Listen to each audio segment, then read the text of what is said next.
Hey, Scott Chase, host of our Radio Ranch cast today. It's a weekly video podcast that we put together, talking about things and how they've been at the radio station over the years, people we've come in contact with, people that we like, don't like, people that we see, some people that we don't normally see, and then some people we probably won't cast our eyes on in the future. But these guys, we can't wait to have back in town. If you would, please welcome my cohorts here, Kelly McCoy and Dodger and Steel Woods, who are making a stop at the Signal. The last time I saw you guys was at Songbirds, and you were just absolutely killer, fantastic. Nashville, of course, band Nashville. Are all you guys from? Where are you all from anyway? Let's do some quick introductions. Who is everybody? I don't think anybody's from Nashville. No, none of us are from Nashville. We all live here. Yeah. Yeah. We come from all over. I'm from Alabama and North Carolina, Wisconsin, and Arkansas, right? Arkansas, Mm-hmm. Indiana, Arkansas. right? Is that right? Indiana. Yeah, right. So you all ended up in Nashville, and that was before you formed. So you all kind of meandered your way to the Music City and then formed the Steel Woods, or was that something that you did together? Okay, I got you. It's interesting. I was looking at your website just a moment ago, and I was listening to and I'm watching a couple of videos that are up there. And I love your music. Loved it when I saw you live there at Songbirds. And the question I had, in fact, I was talking to one of your manager, I guess, just a moment ago. It's sure a question I'm sure that you get asked, that the people like Marshall Tucker years back got asked too. Now, are you rock? Are you country? Or it's just really good, man. You're just quality musicians that put together great songs, and they really take me away. I become a big fan of your band. Thanks a lot. Thanks, man. We appreciate that.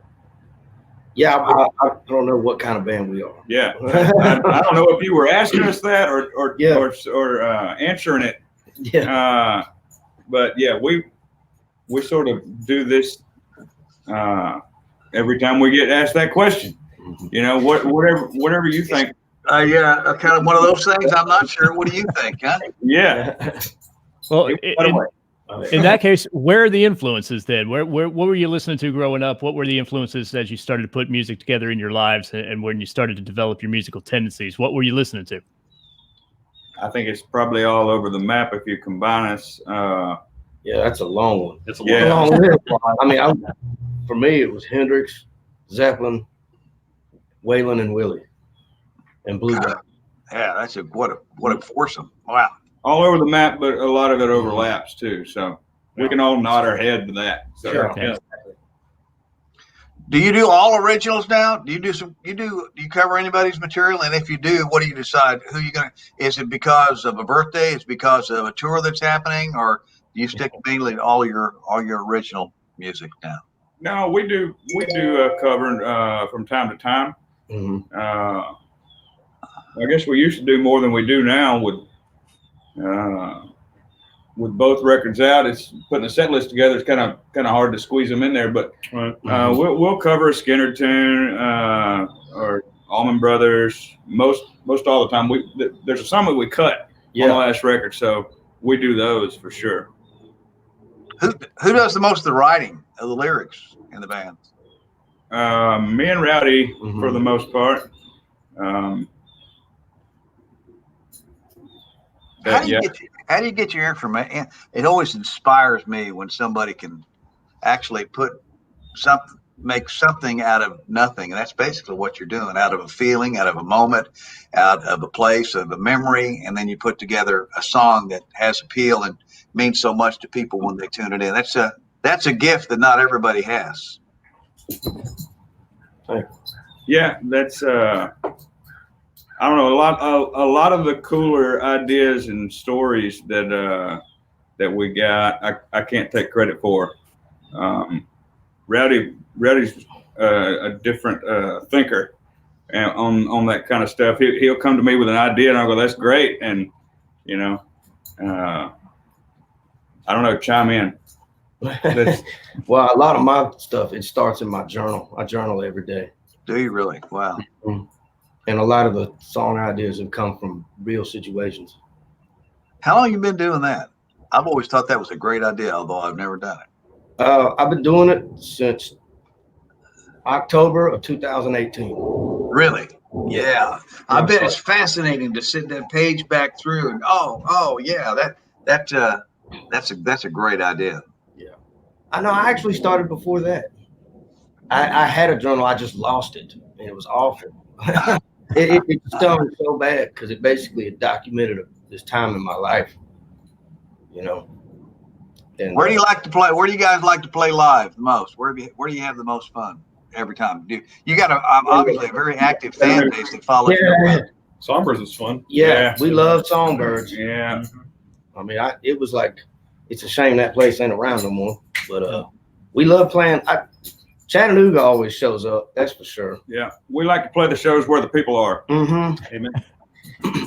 Well, the times I've seen you, man, you got to go. Your fan base follows you around, man. They do. They embrace you. They do. Yeah, I don't really understand it. They're amazing. They're amazing. They're definitely extremely loyal and generous to us. Very grateful for every one of them. Mm-hmm.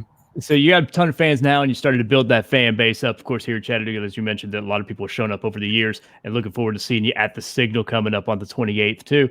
But as you were coming up, as you were starting to play those gigs, I'm always interested in what bands are doing early on in the early years, and like ran across a video of Van Halen or audio of Van Halen the other day at a high school gym playing back in 1975. What's that one early on experience where you were like, I can't believe it, we played that crowd, or there was nobody there, or it was just that early on experience? Is there one of those that sticks out to you? Well, man, there is when you say there was nobody there. That brought up a few different. about a year of that. Yeah. There's one particular time we played out in Maryville, Tennessee, and at the Shed, and it was it the first time we ever played there? Yes, I think so. Anyhow, 2 people showed up. 2 people, and they both flew there. Yeah. One flew from New York, yeah. and one flew from Atlanta. They were sisters, and they were the only 2 people there. Yeah. But we still see them, and we actually got to be kind of friends with them, you know, because we were like knuckle bumping them, like y'all pulled up. Yeah, you know. They got the backstage meet and greet that day. Oh yeah, we did the whole show for them. Yeah. We played for them too, like there was 10,000 people. They must be a couple of gossips, man, because they've gotten the word out. Because people show up to your shows now. Yeah, they still come to our shows. Yeah. They still come. We just did a show down in Enterprise, Alabama, and they showed up at that. I mean, random places across the United States, and we'll never forget them. You know, because they were the 2 sisters. Yeah. That is awesome. Mm-hmm. And so you guys are based out in Nashville now. You're doing a lot of work around town. Is there somebody that you've worked with recently or over the years, I guess, that really jumps out at you, that was that one experience? You're like, man, I got a chance to work with them. Who would that be at this point in time? Oh, that's a tough one. Yeah, REO maybe. Yeah. That's a good one. There's a lot of people that we've opened for that I can say I'm real proud to have, you know, played with and been on the road with and spent time with. But Johnny said REO Speedwagon. I feel like I knew the level of a band that they were before, you know, but standing side stage on the first time we played with them, and we've played with them a handful of times now. Yeah. But side stage, the first time I watched the whole show, and I'm going, this is next level. This is a classic, like full, like there was a bunch. They would play a news. I was like, that's REO Speedway. Yeah, and yeah, timeless music, and it sounds just like the record. Mm-hmm. Professional rock stars. Oh yeah. Yeah, that whole band, man. Kevin Cronin, just an incredible guy. He's called our radio station a number of different times when they were going to be touring or when they had a new album out, just talking about what was going on with that band. Tyler Childers, you ever shared the stage with that guy? Actually, no. No, we haven't. Just kind of odd. Not yet. Yeah, it does seem like beautiful. There's man, my son has turned me on to him, and I like that guy. And it's interesting. I was talking to one of our coworkers that works in Nashville, and I was trying to get tickets to that show. Actually, I said, man, he said, and he really didn't know about him too much. Like, it turns out he was like selling out 5 nights in a row at one of the halls there in Nashville. So when I listen to him and when I listen to you, there's some similarities, and so along with the fact that you're dynamic and got a big band as well. Yeah, I like everything I've heard of his, and it is sort of odd that we hadn't crossed paths. It is, but I'm sure we will. So 2 albums, or I was going to say, so 2 albums under your belt right now. What do you feel more comfortable at, in the studio or on stage? Oh man. Well, gee, I don't know. Can we pick C with both? Yeah, can we say both? Yeah. The answer is C. The answer is C. yeah, you can wear sweatpants at the studio. Yeah, that's true. Yeah. I was going to say, I'm wearing pajamas right now, technically. Yeah, so, there you go. Yes. you know, it's You're a studio guy. 2020. We're allowed to do that, right? Yeah. Oh. Well, the big show, of course. Go ahead, Scott. I was going to say. After Thanksgiving, man, big Thanksgiving week show, which is nice. Several guys that I know that have had different bars and the like. This Thanksgiving weekend that's coming up is a busy weekend, especially right after Thanksgiving. Everybody spends some time with their family and they're ready to get out, kick their heels up a little bit. So on Saturday night, the Signal be a great place. Have a couple of cold ones, do the right thing, enjoy a fabulous band and good guys, and they continue to grow in popularity. And thank you. This is a great relationship that we struck with you guys too, and we appreciate you taking time out of a busy day as we get ready for the weekend show, buddy. Have fun, guys, and be safe and have a happy Thanksgiving.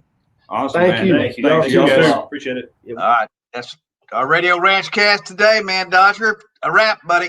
We'll do it. See you.